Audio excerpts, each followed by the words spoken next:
Shocker. John Calipari has more extremely talented guards. We'll break down why Meleek Thomas and Darius Acuff could be lottery picks in the 2026 NBA draft. Next on Locked On NBA with no ceilings. You are Locked On NBA Draft with no ceilings. Your daily podcast on the future stars of the NBA. Part of the Locked On Podcast Network. Your team every day. Welcome to Locked On NBA Draft with no ceilings. My name is Tyler Metcalf. Thanks for making us your first listen every day. Joining me as always is my co-host and fellow draft analyst for the last decade, Tyler Rucker. How are we doing? Metcalf, I'm doing fantastic. Another day. We get to talk some NBA drafts, some college basketball, some prospects, and man, it's next week, Metcalf. It's here. We're back. So everybody buckle up. It's gonna be a fun year. It is. And games getting underway means that we have more best thing we saw recently, and included in that, but two guys we're going to devote separate segments to: Darius Acuff at Arkansas, Meleek Thomas at Arkansas. We saw both these guys have a couple preseason games now, a pro day. Shocker, Calipari's doing a great job of marketing his guys and putting them out there for everyone to see, and they haven't disappointed. Let's start out with Meleek Thomas, combo guard, shooting guard, maybe one day potentially point guard for Arkansas. Where do you want to start with Meleek? I mean, I've been very impressed with Meleek. You know, we got to see him in person a couple times. A lot of people had no ceilings, and I think at first glance, when you watch him, you think, oh, this is just going to be one of your microwave scorers. You know, the Malik Monks, the Lou Williams types, where it's like they can really add buckets in a hurry. And then the more you watch Meleek Thomas, you really see like there's more to his game. There's more upside. There's more potential. So, Metcalf, every time I watch Meleek, I think I become a bigger fan. I become more intrigued. Was there anything, specifically for you with, obviously we're talking about exhibition. So was there anything specifically for you that's kind of stood out in a positive way? Just every time I've seen him, I just love how much he cares. And I know that sounds really cliche and all that kind of stuff, but just the pure give an F factor and work rate on both ends of the floor specifically is really, really encouraging, because he makes mistakes. Like we'll nitpick some stuff here and there. Again, yes, we know exhibition, but they're playing basketball. We get to learn something. We're going to break it down. I don't think he's perfect by any means, but I think a lot of that can be excused when you're playing hard and trying to do the right thing. And even though, maybe some fundamentals or decision-making isn't quite there yet, the fact that he clearly cares, and every step of the way, that's been the case with him. It doesn't feel fake. It feels legit, and that he wants to win. He wants to be out there making an impact. That alone is really, really encouraging. And I'm guessing that that's something that's going to carry over in a lot of the intel that we hear about him throughout the year. Yeah, we talk about it all the time with scouting. Intel is gold. And that's why, everyone's scouts are trying to talk to people around the league. You're trying to talk to evaluators. You're trying to talk to coaches and people on the staff. And what's this kid like on and off the court? And with Meleek, I completely agree. When you can watch their exhibition game and see just how competitive and how much he cares. I think one of my favorite sequences in their last game, and he was having a great first half. He was hitting threes. He was looking fantastic. I was like, oh, this has been a great half from Meleek Thomas. He's really making some noise, and then comes down kind of towards the end of the half, takes a tough shot. It was one of those indecisive, my foot's on the line, let me just shoot it because I'm so open. They get fouled. They're going to the line, Arkansas, and while they're shooting free throws, the camera goes to, Calipari talking to Meleek and kind of giving him a lesson right there of like, hey, just calm down. You don't need to force that. The very next possession or sequence, they're on defense. Meleek forces a turnover at half court just because of, getting up on the ball handler and applying pressure. And then he's just clapping, giving high fives to teammates. It's the little things like that I go crazy for it with evaluation. It's you care, it's you took coaching, and it shows your competitive drive. So in-game adjustments with young players are just so valuable in my opinion. I think that tells you everything about like a type of worker or a type of kid that he wants to be as a player. So I came away really impressed, with a what I've seen from Meleek going into this cycle officially, if you want to put it that way. And I think Arkansas fans and draft fans should be excited. Yeah, and then just even, pivoting more towards like the actual tangible Mhm. stuff on court production. I'm loving what I'm seeing from him in that two guard spot as more of an off ball guy with how quick the release is and shooting off the catch. He looks like a monster. And I really love how confident, versatile, difficult the attempts that he's taking have been. And even though some of them are like, "Oh, you taking that?" And that's like, but it's quickly pivoting into, "Yeah, you're taking that," because of how quick the release is, how good the scoring touch is. And as the year progresses, I think that's going to pivot into more secondary creation opportunities for him, attacking closeouts, running second side pick and rolls, DHOs, all that kind of stuff. And I like him a lot more in that type of role than what we've seen from him on ball as that primary decision maker, primary playmaker. That's where I think it still is like a lot of work to do. But if we're thinking about him more as that combo guard, off ball guard, two guard, traditional shooting guard type of player, then I'm really, really getting excited about his offensive stuff. In recent years, this is like almost a trap prospect. And what I mean by that is like in recent years, you'd get these guys that are 6'2", 6'3", and you're like, okay, am I going to convince myself they could be a point guard? The Rob Dillinghams, the Reed Shepherds, where everyone was like, yeah, they're such good scorers, though. Can we just figure out a way to get them on the court? Meleek, you don't really need to convince yourself. He's got legit size at 6'5", 185. Yeah. Yes, a little thin, but he's lengthy. I think he's got a good frame, though. He's got a good frame to add on, and he's lengthy. He uses that frame. Like his hands are very up defensively, and then offensively, I agree with you. He's much more comfortable off the ball, and I think that's where you would want him to be, is because he has a lightning quick, catch and shoot form, and it's consistent. He can really get hot from outside, but this is where Calipari is going to be perfect for him, because I think he's going to still put him on ball and try to develop that part of his game to get ready for it. And if that can develop, then we're really getting somewhere with Meleek Thomas, because the firepower offensively is there. It's just, can you kind of unlock more aspects to it? And then also I think the defensive potential and the desire to get better is so big with him. So I've been thoroughly impressed, and I can't wait to see, what he's going to do for Arkansas this year. Yeah, and at the defensive point, I think is really important, because I still wouldn't classify him as a good defender. Like there's still a lot of young player mistakes that he's making, just being over eager and fouling, or abandoning some footwork stuff before he needs to. It's like, no, you're good. Like you're in position, just keep sliding with it. And then helping out a strong side corner. You don't do that at this level.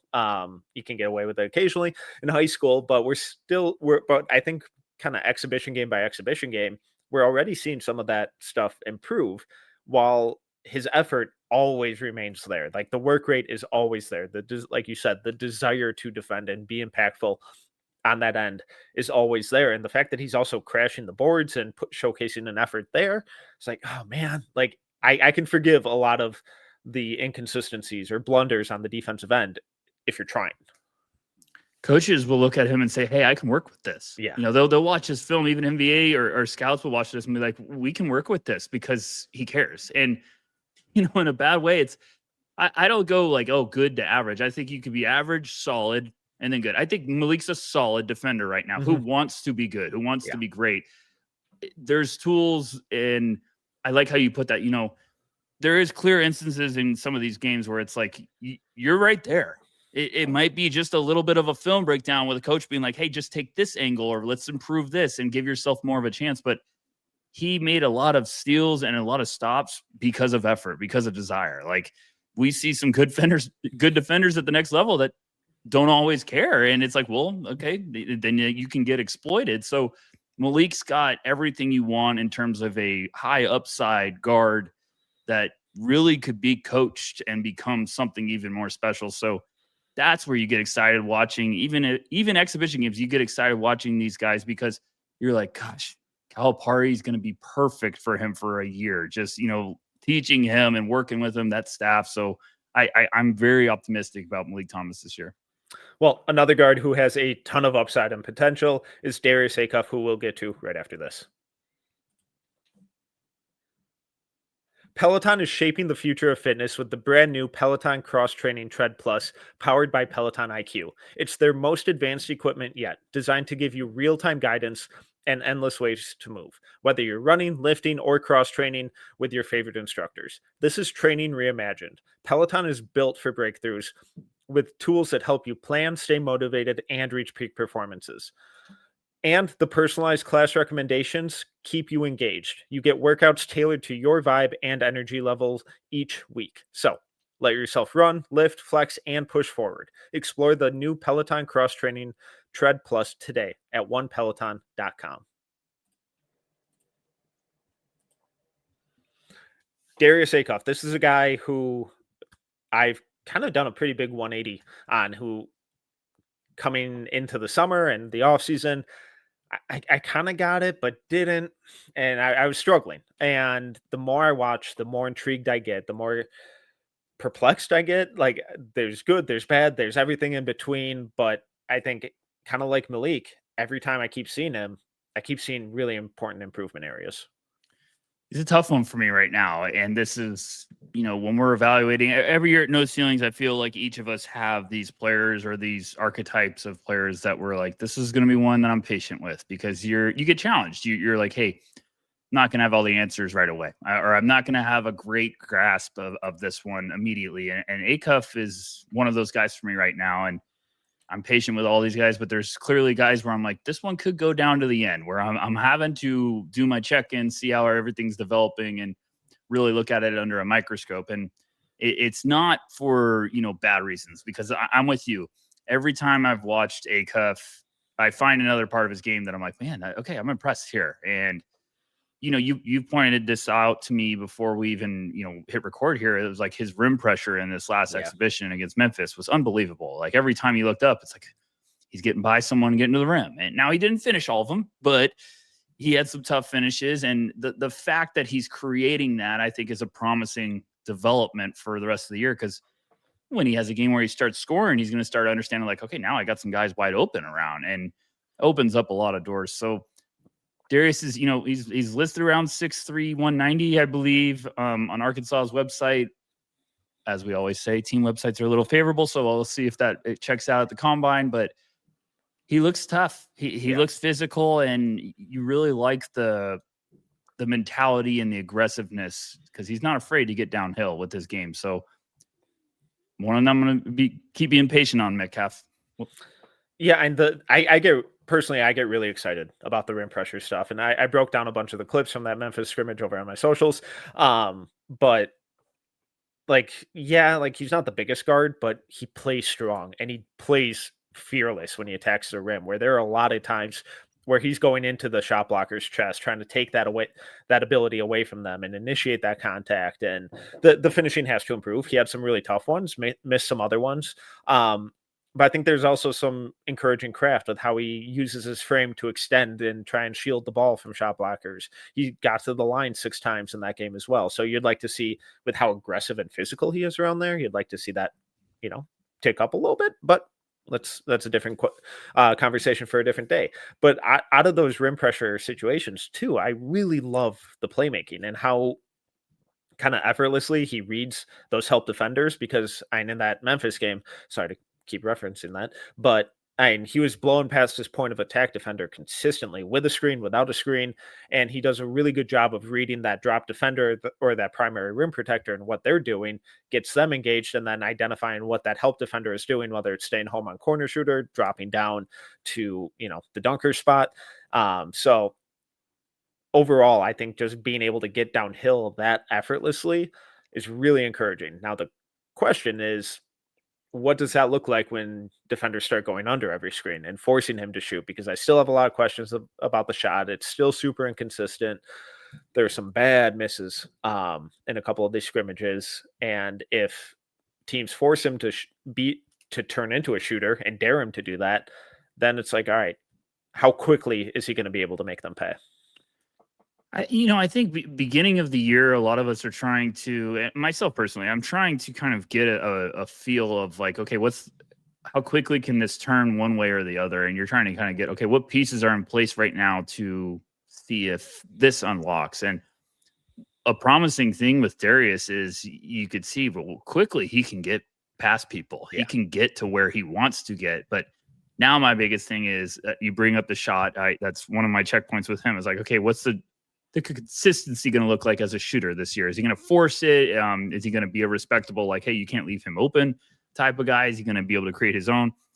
And then it's okay. You get past that first line of defense all the time. Like, now what? And he had a couple drives in this game, like I mentioned earlier, where he got past and, you know, it was kind of a wild finish where, you know, it didn't get in. But the positive I took from that was like he kept coming. And then like he missed a couple early and then came down again and went left hand and had a beautiful left hand finish. He had a couple really tough finishes later in the game. So you like that aggressiveness. You like that he's not getting discouraged by, you know, missing a couple early and being like, okay, let me try to do something else. It's like, no, he kept coming after you. So I think it's just trying to see this year what develops with reps. And that's the things with all of these guards is who develops their game in a really important area where it's like, okay, now that's coming along quickly. Maybe it's he develops a little mid-range shot or a floater. Or the playmaking, like you're mentioning, there's some great instances. It's maybe that becomes more of a consistent thing. So you see the talent, you understand why he was such a high recruit out of high school. It's just now I want to see what the developmental path and the trajectory, is going to look like. Now, sorry to be a cliche of myself here, but one of the pain points for me is the defense, which feels weird given the amount of praise that we just heaped on him with his speed and physicality and, you know, aggressiveness on offense, getting downhill, not being afraid of the paint and attacking the rim. I don't really get that vibe with him on defense, though, where like he really struggles with screen navigation, the point of attack stuff with walling guys up on drives.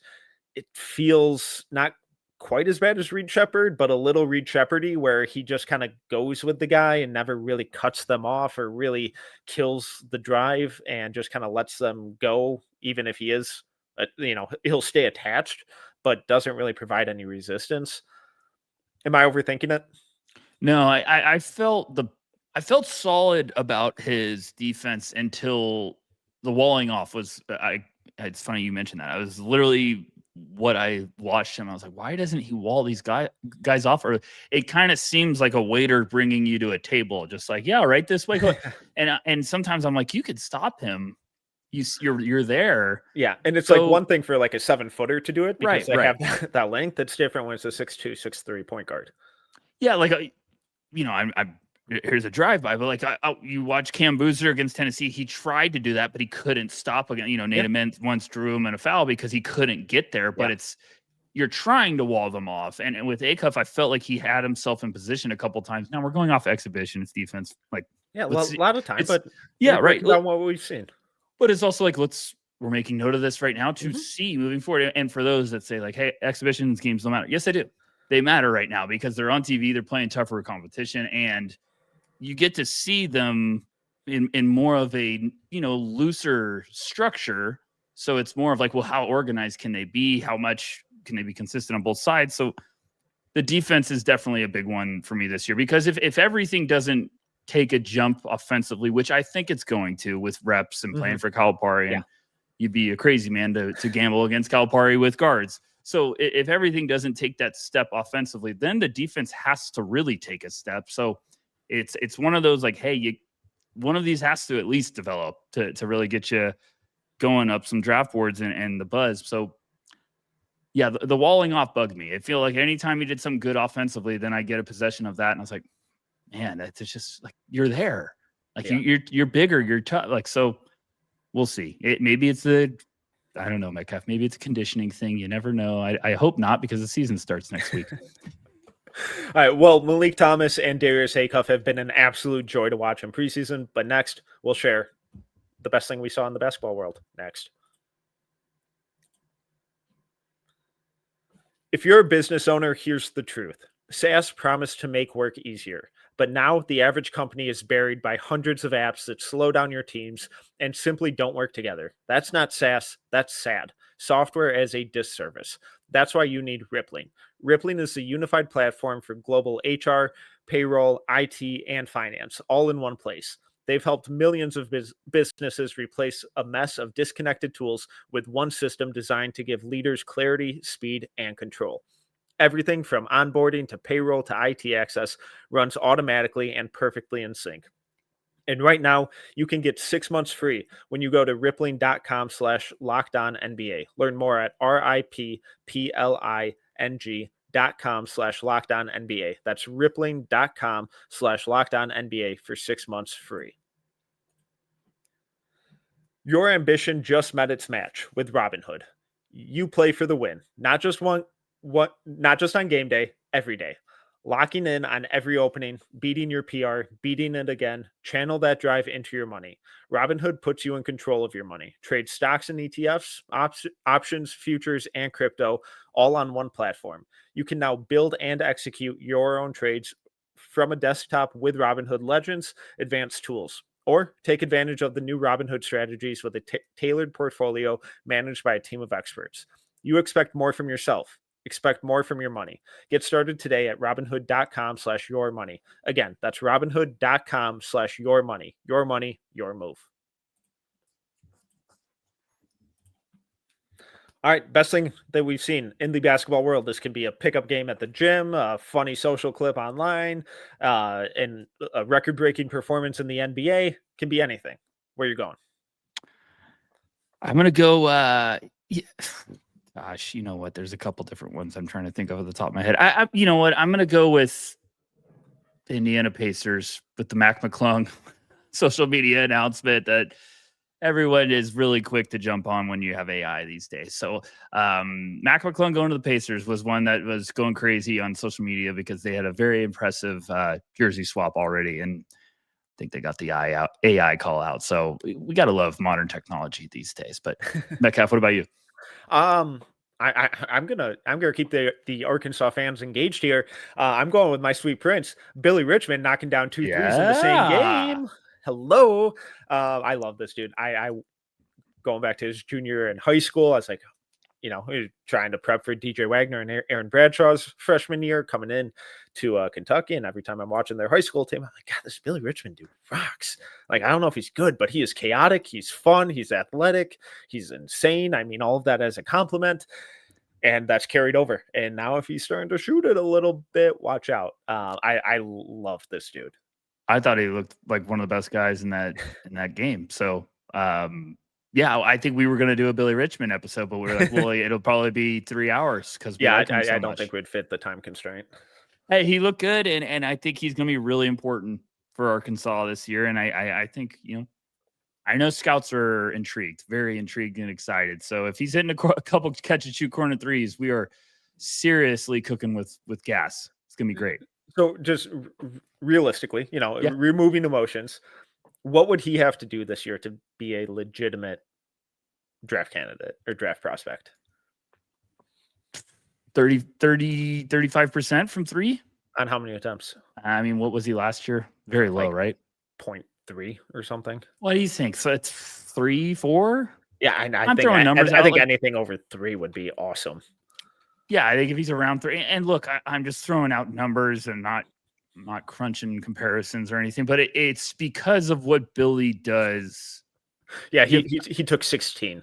He was 2 for 16 last year from 3. Yeah, so if we get 2 a game, we're probably pretty happy this year. But in all seriousness, like Billy impacts the game. Yeah, and you feel him on the court every single time he's there. There's a lot of guys when you're watching games, you're evaluating, you've been like, he's been out here for that long. Like, you kind of have to remind yourself, and that's, we always joke, it's like if you're a ghost, it's a red flag. If I can't feel you on the court, and there's centers that I can't feel when they're on the court. So Billy, I know whenever he's on the court. I know when 24 is on the court, like he is all over the place. And he had a couple rejections where guys are driving on him, and I'm like, what?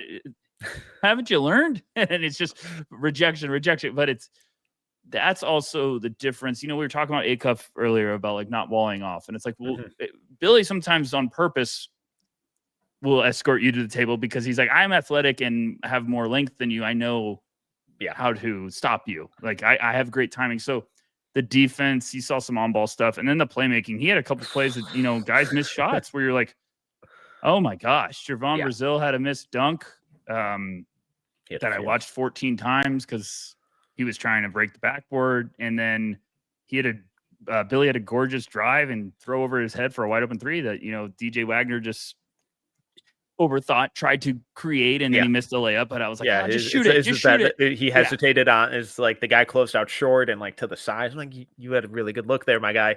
I think he ended up drawing a foul, but it's like, just let it fly. It fly. It's one of those where you could probably like the moment he didn't shoot it, he was probably dribbling like, what did I do? Why wasn't I shoot that? Idiot. It's like, what are you doing? We've all done that pickup where you're just like, why didn't I shoot that? I was wide open. So it's just Billy looks really good. And I think because of his size, because of the versatility, there's not much that's needed from that outside shot. It just needs to be showing that it could be, going in the right direction. We've seen guys like Herb Jones at the next level. Like, you don't need to be this lethal shooter. You need to just be okay to hit someone or hit some if someone leaves you wide open. He just feels like he just feels like the exact type of guy who's gonna somehow fall to the Thunder or the Heat or teams like that, and just gonna be really good. But we got college basketball season kicking off next week. We'll be back on Monday, giving you all the top games to keep an eye on and to watch from a college and NBA draft perspective. But until then, he is Tyler Rucker. You can follow him at Tyler_Rucker. I'm Tyler Metcalf. You can follow me at T Metcalf. Thank you for making Locked On NBA Draft with No Ceilings your first listen every day. For your second listen, go find Locked On Fantasy Basketball. Josh Lloyd hosts the #1 fantasy basketball podcast, giving you daily tips and helping you win your league, all while making you a smarter NBA fan. Find Locked On Fantasy Basketball on YouTube or wherever you listen to podcasts. Part of the Locked On Podcast Network, your team every day.